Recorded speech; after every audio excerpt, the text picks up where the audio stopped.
Hello everyone, welcome to StudyIQ.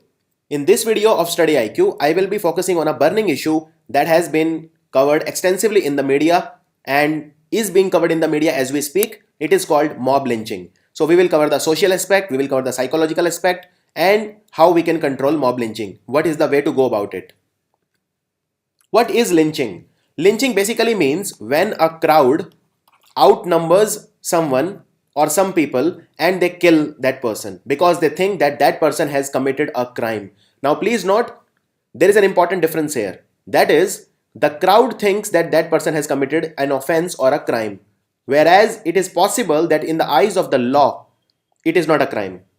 So lynching means killing of someone by a mob. Mob means angry group of crowd, for an alleged offense without following any principles of jurisprudence, that is without taking any legal route, without taking any legal trail.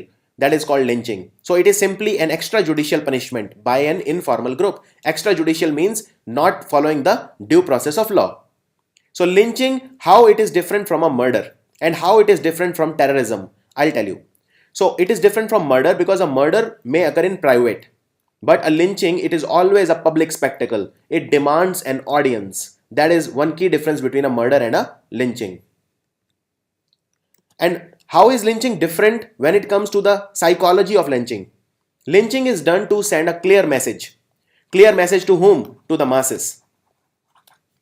Now in this regard, it is little similar to terrorism, because in terrorism also attacks are carried out not necessarily just to take lives of people, but also to send a clear message. But how is then lynching different from terrorism? It is different because in terrorist attack, it is only served to maximize the loss of life. For example, if there is a bomb blast, and terrorists, they carry out some bomb blast, their motive will be to maximize the damage, to maximize the number of casualties, number of people killed. Whereas lynching depends upon the method, the way in which a person is killed is more important in lynching than the number of people killed. What matters are not the numbers, but the public, almost wild character of the violence. That is more important because that is used to send a message.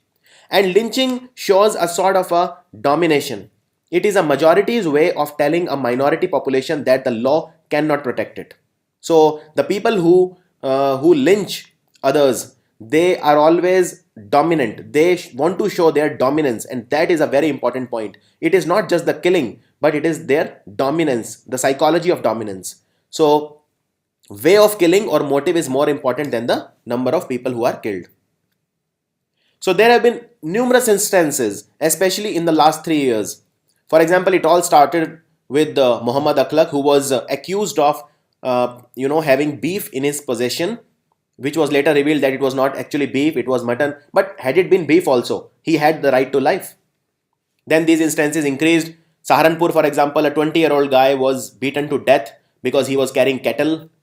Then in October, 2 men were beaten up again in January. It continued in throughout the year. Now look at this. Majloom Ansari and Imtiaz Khan, 2 people, they were hanged. They were hanged from a tree. They were hanged by people who allegedly belonged to cow protection group. So a lot of this lynching is happening in the name of cow, that we are protecting cow. And Dalit family was beaten again by Hindu. So we need to look this issue beyond religion. Again, they continued in the fag end of 2016 also, and then they continued in 2017. Very recently in Alwar, they beat up Pehlu Khan, who I think subsequently died. Then in 2017, and very recent, the attack on Junaid in a train. So these attacks have only increased. Now, to give you some data, I am quoting this data. It is data analysis by India Spend, and I am quoting it courtesy the website thewire.in. So this is the data. If we see the last 8 years, from 2010 to 2017, total there have been 63 incidents of lynching in India. Now, if you see a population of 134 crore in India, this is not really a lot of incidents. However, these incidents are of lynching, and the perception is very, very important. So because these incidents are covered extensively in the media, it creates a fear in the minorities. It creates not just in minorities, even the Dalits, the oppressed Hindus, the marginalized. So because they are often the victim of lynching, as we have seen in the recent attacks. So Muslims were the target of 51% of the violence incidents in the last 8 years. And out of the 63 incidents, most of them, 97%, were in the last 3 years. since May 2014 when we had the new government. So, and also out of 63 incidences in the last 7 or 8 years, 32 were related to cow related violence was there. And in these 63 cases, 28 Indians have died. Now I'm using the word Indians have died, who died over the last 8 years, and out of these 28, 24 were Muslims. So you can see that 86%, most of the members were from the minority community. And a lot of this violence happens in the name of cow. We are protecting the cows, which Hindus consider sacred. Now, therefore, there was a campaign that was launched which is called Not in My Name. So it's like a cow is saying to everyone, don't kill in my name. And this campaign was it got huge response. It was covered extensively by the media and it had a lot of stakeholders, students, teachers, NGOs, lobbyists, they all participated. And it was not just limited to India. It was also participated in by various other countries also. A lot of Indians who live abroad, the NRIs, the overseas citizens of India, a lot of people participated in this campaign. So it was called Not in My Name. And the important thing to understand is that this killing, which is in the name of protecting cows, is not justified. It can never be justified. Even Prime Minister Modi said few days back that this killing in the name of cows cannot be justified. And his sentiments were also echoed by the Defense Minister Arun Jaitley. But you need to also understand that the people, they are not really protecting cows, because had it been the case, then thousands of cows in India, they die daily by consuming plastic, because nobody feeds them anything, and therefore they go to these places where garbage is dumped and they eat the plastic. So that is how cows are getting killed, but nobody bats an eyelid when those cows are killed. Now, what are the key issues that are associated with lynching? Let's see the social aspect of it and the legal aspect of it. So number one is, whenever there is a lynching, it shows disrespect to law and order in the society. And without law and order, there will be anarchy. There will be pandemonium. So we need to make sure that proper law and order exists. And also, lynching is against the values that are upheld by the Constitution of India. And it is only that Constitution of India which has held this nation in a single fabric. Otherwise, this fabric will collapse if the Constitution of India is not paid heed to. The values that our founding fathers enshrined in our Constitution, they must be paid utmost respect. So, Constitution aims to provide justice. What type of justice? Social, economic, and political. And lynching goes against all the three. How? So, these are the words in the Constitution, and I have highlighted the word justice. So justice is of three types. It is mentioned in the preamble of the Constitution. It is social justice, economic justice, and political justice. Social justice means that all the persons should be treated equally, irrespective of their caste, creed, color, race, religion, etc. That is called social justice. Nobody should be privileged based on the religion or caste. Then we have economic justice, which means there should be economic opportunities for everyone, and we need to make sure that the wealth of the country is not only in the hands of a few, but rather there should be equality in terms of wealth, income, and property. And the third is the political justice. So social justice and economic justice together is called distributive justice. And then we have political justice. Political justice implies that all the citizens should have equal political rights. And these ideas of social, political, and economic justice we have borrowed from the Russian Revolution. Also, from French Revolution, we have borrowed the ideas of liberty, equality, and fraternity. They have been enshrined in the preamble of the Constitution. Now, please note that the ideas of the French Revolution are very, very important. In fact, they were not there when initially the Constitution was written, but they were added later on by the amendment. Now, my first question for you today, can you name the amendment after which these three ideas were added in the Constitution? Write down in comments. Now, liberty, equality, and fraternity, the idea of lynching goes against all the three. Liberty essentially means freedom, equality we have seen, and fraternity means basically brotherhood. So it goes against all the principles of the Constitution. Coming to other important issues related with lynching. So it is subversion of the state security. What is state security? Please note, security is a state subject, and therefore center has very limited say in dictating to the states. However, national security, center has a lot of say. So state security is compromised, then what happens? There is a trust deficit. The citizen feel, the people who are living in a particular state, they feel as if the state is not able to give them protection, not able to give them security. And all the members of within a state, they are elected. For example, the members in the Legislative Assembly. So they are elected, and therefore the people, they start losing their faith in the democratic process, in democracy. and that is very, very dangerous for the society. Another thing, it is a violation of our fundamental rights. Right to equality, right to freedom, all these are our fundamental rights. It's a complete violation of our fundamental rights. And Article 21 of the Constitution, I'm talking about our natural right to life. So this is against right to life also. And what does right to life says? Article 21 of the Constitution, it says no person shall be deprived of his life or personal liberty except according to the procedure established by the law. That is, if someone is getting hanged in the rarest of rare case and all, that is different thing, but otherwise no person shall be deprived of his life. This is what is said by the Article 21 of the Constitution. So we need to make sure that these values of our Constitution are upheld, and not just right to life, it is a right to life with dignity, right to livelihood, right to health, right to consume pollution free air. So it is very fundamental to our existence, and without right to life, all the rights, they have no meaning. Now, another important feature of lynching is that we are becoming an intolerant society, because what happens is when we lynch someone, whenever there is an incidence of lynching, then a lot of times it gains acceptability of a lot of people, that they think that this is correct, and therefore the society in the subsequent cases, it becomes slowly it becomes tolerant to the cases and intolerant to a opposing point of view. And the image of our country is also compromised at a global level. We want to become a superpower, a global power, and our image of the country is compromised. You can see these images, they are in Washington Post and New York Times and the very famous newspapers and publications, and therefore it does not create a healthy environment. And you can see here in the Global Peace Index, which is published every year by the Institute of Economics and Peace, we are ranked 137 out of 163 countries. So you can see that even the countries like poor African countries, they are ranking much ahead of us in peace index. So this shows that we are not a peaceful country at all. In fact, 70 to 80% of our population lives in states which are marked by any sort of insurgency. It can be a Naxal insurgency, leftist insurgency, it can be terrorist insurgency, it can be any insurgency. Now you can see here that this Global Peace Index is composed of three important parameters. First is the level of safety and security in our society. Then the extent of domestic and international conflicts that we have, and the degree of militarization. So as I said, sometimes what happens, there is legitimization of lynching.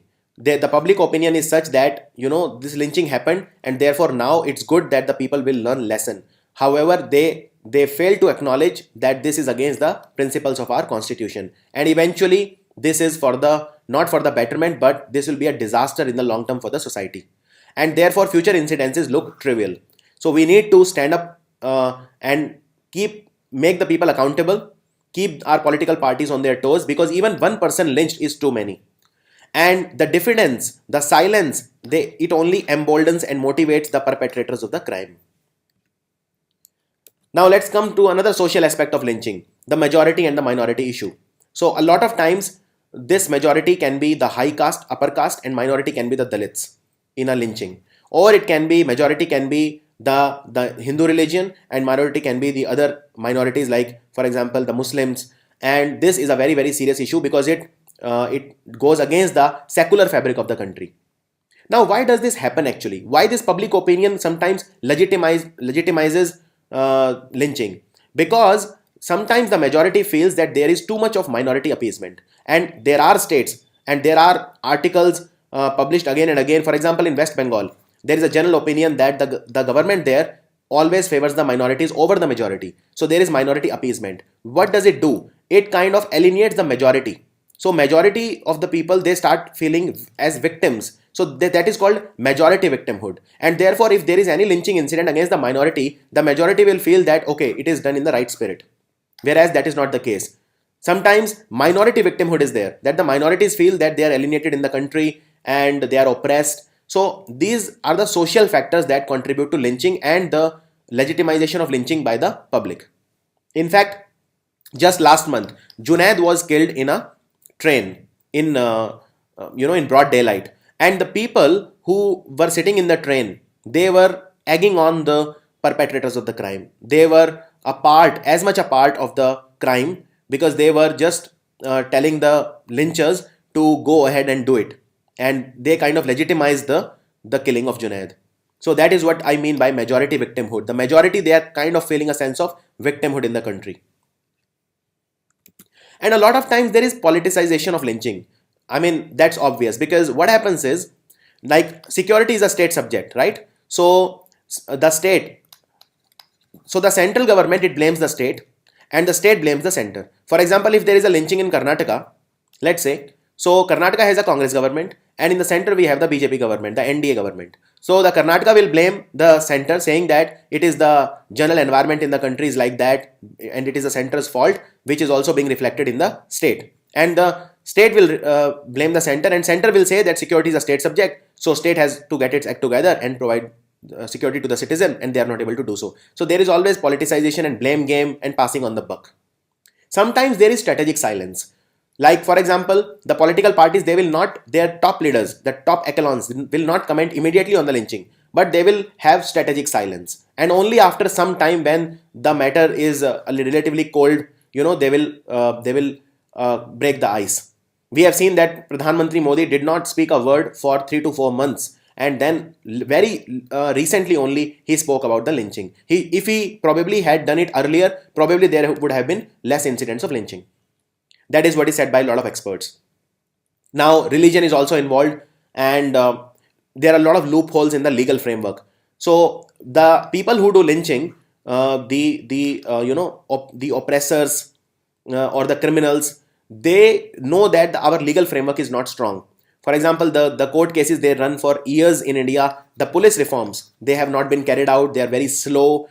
And like, for example, if somebody is somebody goes for a trial and is pronounced to be hanged by the court, so it will take a lot of time, and because the matter will be politicized, and very few people know that if a person is supposed to be hanged, and if he spends a considerable time in the prison waiting for his hanging, then that becomes an excuse or a point for him to be commuted for his sentence, for commutation of the sentence.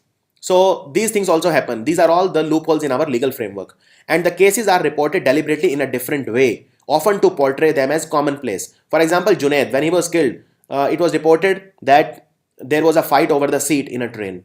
However, it's possible that that might not have been the case, and it was pre-planned.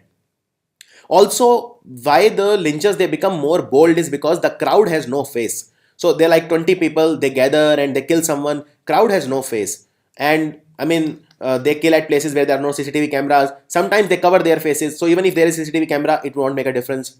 And we have seen that the mob is getting more and more emboldened, more and more bold. How? There was attack on policemen in Kashmir. A senior level policeman was killed recently. So that shows that even the police people who are supposed to protect the citizens, they are not safe. Another factor that contributes to lynching is the fake news or fake images that are being spread by the media. Not just the mainstream media, even the mainstream media, and we have seen even the cabinet ministers falling prey to fake news.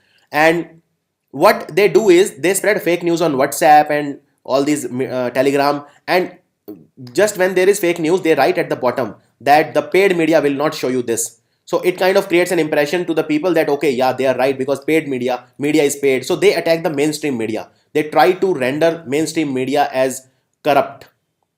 And emotional appeal. Most of these fake messages, they have a lot of emotional appeal, which cater to what the people's intrinsic thinking. They kind of substantiate that thinking, and they kind of drive people to they kind of divide the society and drive people to hate each other.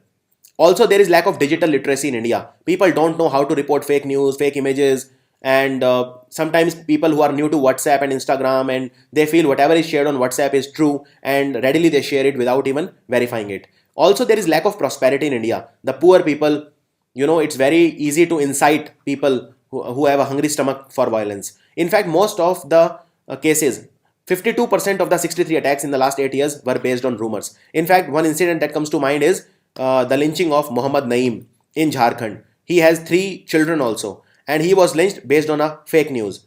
There was a fake news being circulated that the people, they are coming to kidnap your children. So if you see someone like that, then you should take action, and he was lynched in broad daylight. You can compare lynching to a rape also. Like, see, rape is not just about sexual satisfaction or sexual lust. It is also about domination. We have seen that in Nirbhaya case, in, for example, recently Shimla case. For example, in Nirbhaya case, after they raped the girl, they disfigured her private parts. They killed using the most brutal way possible. Killed her in a most brutal way. That shows domination.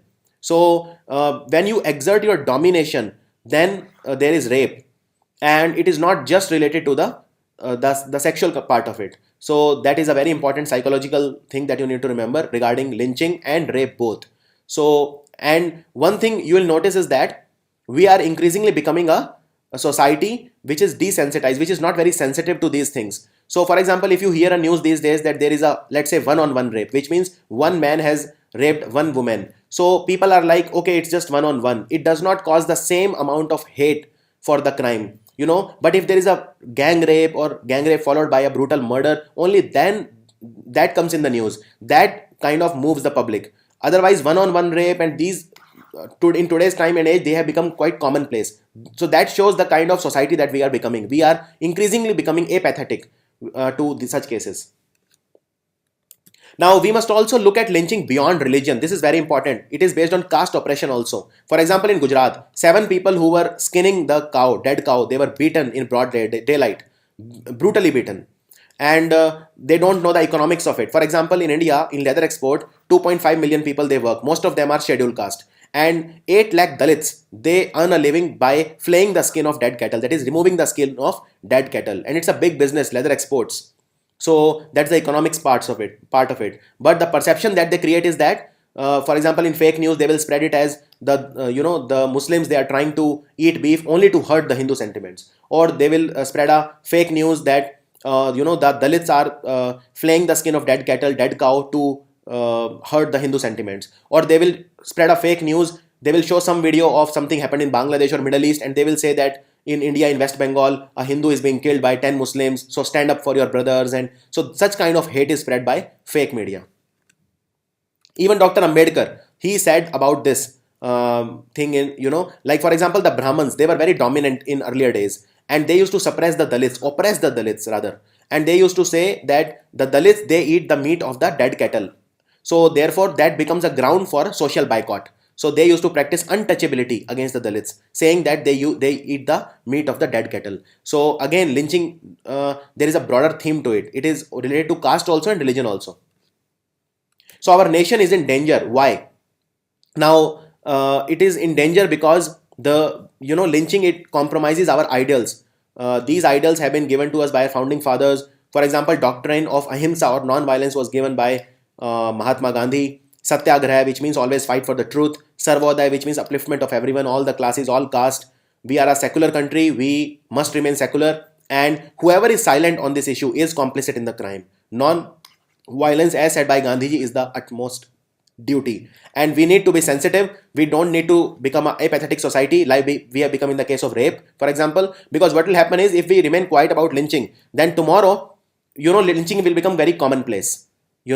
And then we will only be bothered whenever there is a mass riot or something like that. Then that will become a news for us, and lynching will be very commonplace. So we need to make sure that we need to stand up for it. Even one person lynched is too many, and we need to hold our political parties accountable for the same.